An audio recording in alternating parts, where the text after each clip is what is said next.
શ્રી વલ્લભાધીશ કી જય. ગિરિરાજ શ્યામ સુંદર શ્રી યમની મહારાણી કી જય. શ્રી ગુસાઈજી પરમ દયાળ કી જય. શ્રી ગોકુલ નાથ કી જય. દાવ દયાળ કી જય. શ્રી નવनीत પ્રિયા લાલ કી જય. अपने माथी બિરાજતા સેવ્ય સ્વરૂપ કી જય. બધાય વૈષ્ણવને જાજા કરીને જય શ્રી કૃષ્ણ. જય શ્રી કૃષ્ણ. આજે પૂનમ. પૂનમ એટલે 16 કળાએ ચંદ્ર ખીલે. પણ આપણો રાસ ક્યારે શરૂ થયો? શરદ પૂનમ. અને એને વિરામ ક્યારે આપ્યો? ચૈત્રી પૂનમે. 6 મહિનાનો દિવસ અને 6 મહિનાની રાત્રે. શરદ પૂનમની રાતડીને કાંઈ ચંદ્ર ચડ્યો આકાશ રે, આવેલ આશા ભર્યા. આશા ભર્યા રે અમે આવ્યા ને મારે વાલે રમાડ્યા રાસ રે, આવેલ આશા ભર્યા.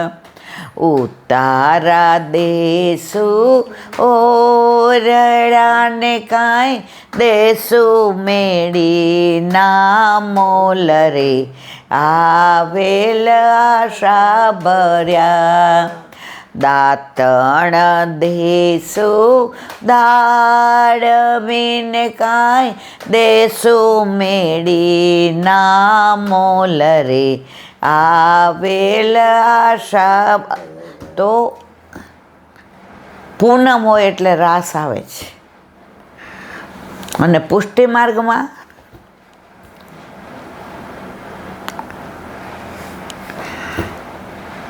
પૂનમ એટલે રાસ. હવે અત્યારે આ જમાનામાં ઘણા પૂનમો ભરવા જાય. શ્રીનાથજી જાય ને ફલાણે નામને. મેં એક જણને પૂછ્યું, બીજું કેમ પૂનમો ભરવા જાઉં છું? મને કહે તો આપણે જે મનોકામના હોય ને એ પૂરી થઈ જાય. અમે તો આપણામાં તો સકામ ભક્તિ છે જ નહીં.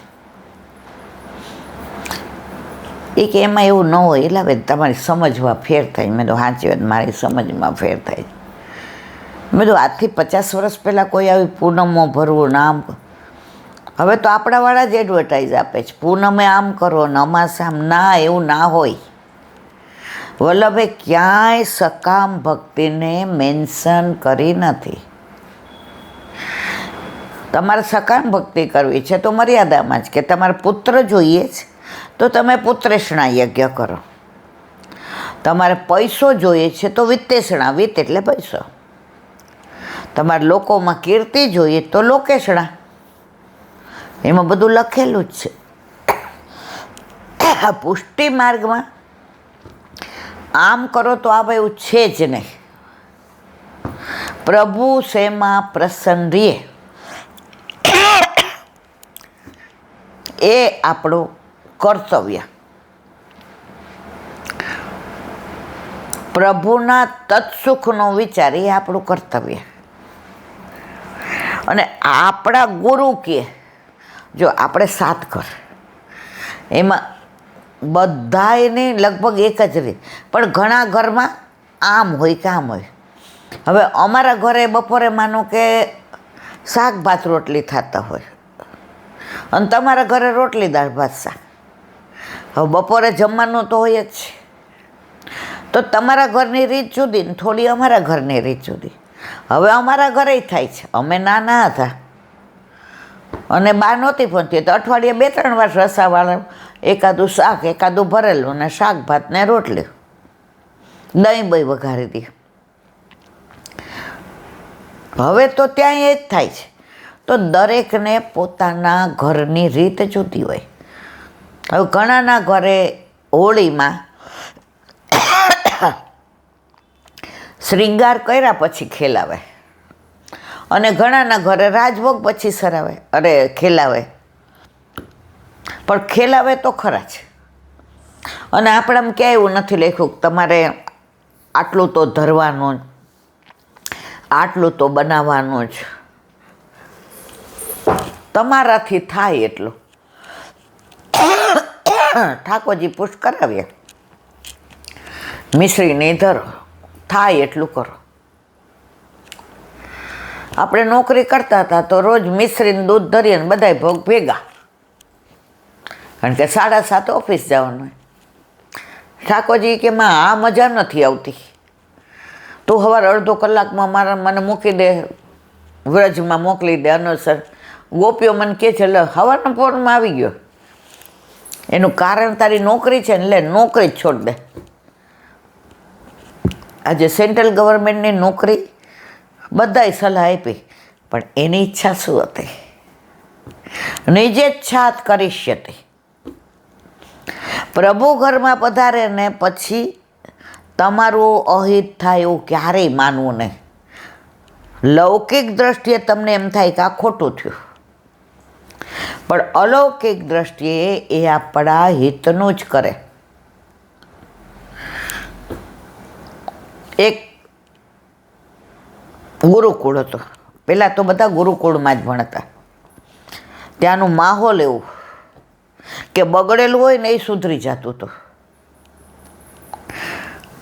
નદી કિનારેથી જળ લાવવાનું કે કૂવામાંથી ને હાથે વાળવાનું ને, પહેલાં ક્યાં આવા પોતા મારવાના હતા, ગાર કરવાની ને, ગાયોને દેવાનું ને, ગમાણ ધોવાની ને, ખીરક ધોવાની ને, ગાયોને ખવડાવવાનું ને, ઘાસ લઈ આવવાનું ને, આ બધું ગુરુકુળમાં શીખવાડ. તમારે કાંઈ ગુરુકુળની બહાર નીકળો ને તમે બધી રીતે તૈયાર થઈ ગયા હો. અને બ્રહ્મચર્યાશ્રમ, ત્યાં કોઈ છોકરીઓ ન હોય, કોઈ એવું માહોલ ન હોય. ગુરુદેવ વેદ ને ઉપનિષદ ને પુરાણ ને ઉપપુરાણ ને ભાગવત ને ગીતાજી ને રામચરિત માનસ ને રામાયણ ને પૂર્વ મીમાંસા ને ઉત્તર મીમાંસા ને પદ્મ પુરાણ ને ગર્ગ સંહિતા ને, આ જ બધી ભણતરની વાતો હોય. અને તમારું ચિત્ત બીજે જાય જ નહીં. અને ગુરુદેવે જેવું આચરે એવું બોલે, અને બોલે એવું આચરે. આપણી અસર ક્યારે થાય? જ્યારે આપણે એવું કરતા હોય તો. આપણા ઘરે ઠાકોરજી ના બિરાજતા હોય અને અહીંથી હું બોલ કરું, લોકો મને ગાંડી ન ગણે. એ કે આ તો વેવલા છે, તમારે અસર જ ન થાય. પણ આપણા ઘરે આપણા માથે આપણા ઠાકોરજી બિરાજે છે અને જે આપણે આનંદ લઈ રહ્યા છે, તો આ બધા જીવ આપણા નિકુંજના છે. એટલે ત્યાંય આપણે ભેગા હતા. તો અમે જે આનંદ લઈ છીએ મારવાલા, એ તમે બધા લ્યો. તમે શું કામ વંચિત રહ્યો છો? તમે ત્યાંથી આવ્યા જ્યાંથી અમે આવ્યા છીએ, અને તમે ત્યાં જ જવાના જ્યાં અમે જવાના છે. આ એક જ માર્ગ એવો છે કે ગુરુના ઘરે જેવી રીતે સેવા, એવી રીતે સેવકને ત્યાં. એ કીર્તન ગાય એ જ આપણે ગાઈએ છીએ, એ ધરાવે એ જ આપણે ધરાવીએ છીએ, એ ઉત્સવ કરે એ જ આપણે કરીએ છીએ.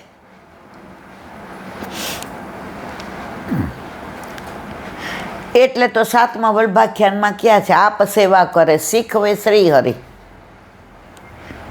યથા દેહ તથા દેવે. તો ગુરુકુળમાં ગુરુ બહુ જ જેને કહેવાય શોર્ટ છે. ગુરુ જો એક જગ્યાએ અમે ગયા ને તો વર્ષો પહેલાં, તમને ખબર છે આ વાતની, તમે હારે હતા, રવિવાર હતો એટલે મેં કીધું હું ગાડી નહીં ચલાવું, તમે કીધું હાલ ને મારે આવું છે. હવે ત્યાં એક બેન હતા એટલે મેં કીધું આંટી આ બેનને તો મેં ક્યારેય જોયા નથી, લગભગ 40 વર્ષ છે. મને કે બહુ ભગવદીય છે ઈલા, અને એવું ગાય ને કે તારા રૂમ જ ખડા થઈ જાય.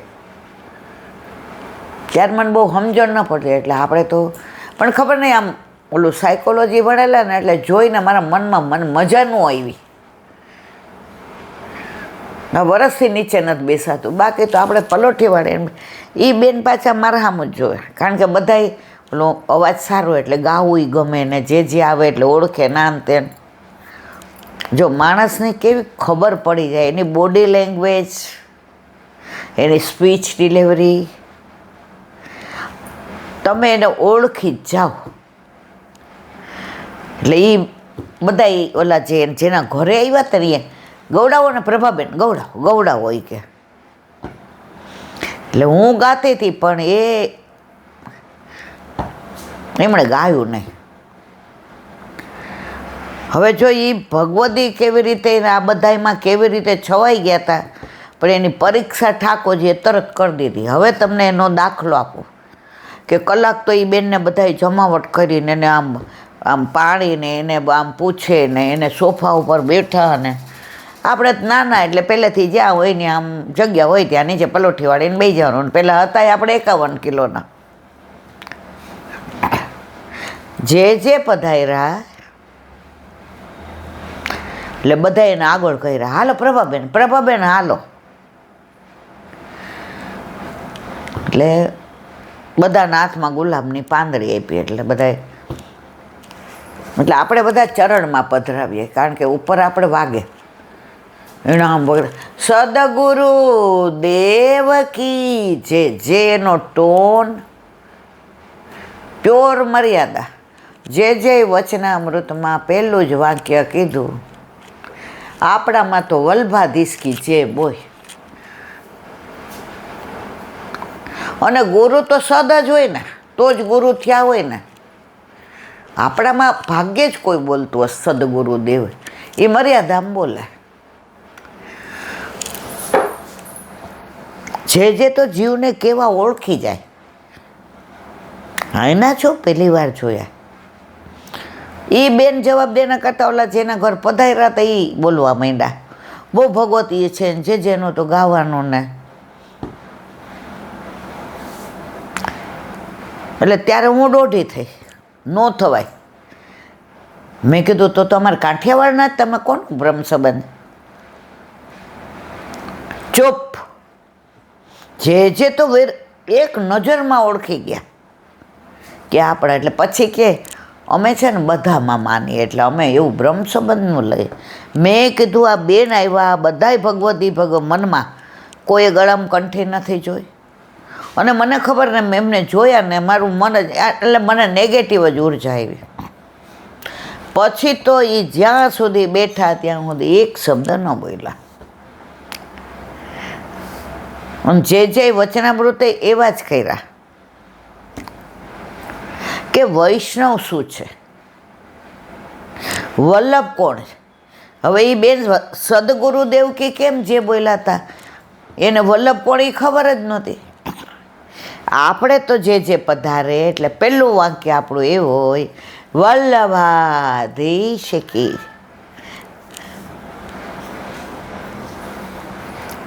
ત્યારથી આપણને ખબર પડી ગઈ. કોઈ એમ કે વૈષ્ણવ તો જો વિષ્ણુને માને બધાય વૈષ્ણવ, પણ આપણે બધા પુષ્ટિ માર્ગીય વૈષ્ણવ. ત્યારથી મને 40 વર્ષ પહેલાં સ્ટ્રાઇક થઈ ગયું કે પહેલાં ગળામાં કંઠી જોઈ અને બ્રહ્મ સંબંધ કોનો. એટલે આપણને કોઈનો દુસંગ ન લાગે.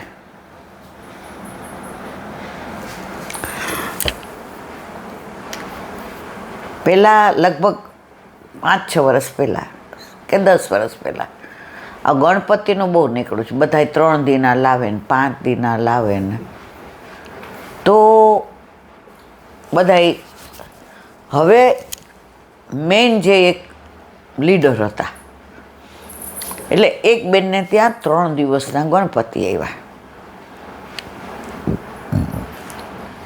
એટલે એણે બધાયને કીધું, જે આ બધું એમનું ગ્રુપ હતું ને મંદિરનું, એ કે બધાએ મારા ઘરે આવવાનું છે. અમે 3 દિવસના ગણપતિ લાવ્યા છે અને પાણીપુરી ને ભેળનો પ્રોગ્રામ. બધાએ હા પાડી, કારણ કે ઓલા લીડર કહે એટલે બધાય જાય. એટલે આપણે ગયા, મારે મોડું જવાનું, એટલે બધા ઈશારો કરે પેલાને કે આમને તો કહો. એટલે જેવી આરતી થઈ ગઈ ને બહાર આવ્યા એટલે મને કીધું, મને કે અમને ત્યાં આવવાનું છે, પાણીપુરીનો ભેળનો પ્રોગ્રામ. એટલે એ વૈષ્ણવ જ હતા અને એમણે ઠાકોરજીને દ્રષ્ટિ કરાવી હતી, એટલે 24 કલાક ટાળા જ રાખ્યા. એટલે મેં કીધું કારણ શું? તો હંસા બધાય પણ કહે નહીં કે કારણ શું એમ, પણ આપણે એમ કારણ જાણ્યા વિના ક્યાંય જાય જ નહીં. એટલે મેં પછી જે મેન બેનને જ પૂછ્યું, મેં કીધું તમારા ઘરે આવવાનું, સત્સંગ તો છે નહીં, પાઠ નથી, અને આવવાનું છે 6 વાગે અહીંથી દર્શન કર, તો શું છે? મને કે આપણે 3 દીના ગણપતિ. મેં તો હે? મેં તો બધા, મને કે ગ્રુપમાં તો આપણે નિયમ છે એકબીજાને ઘરે.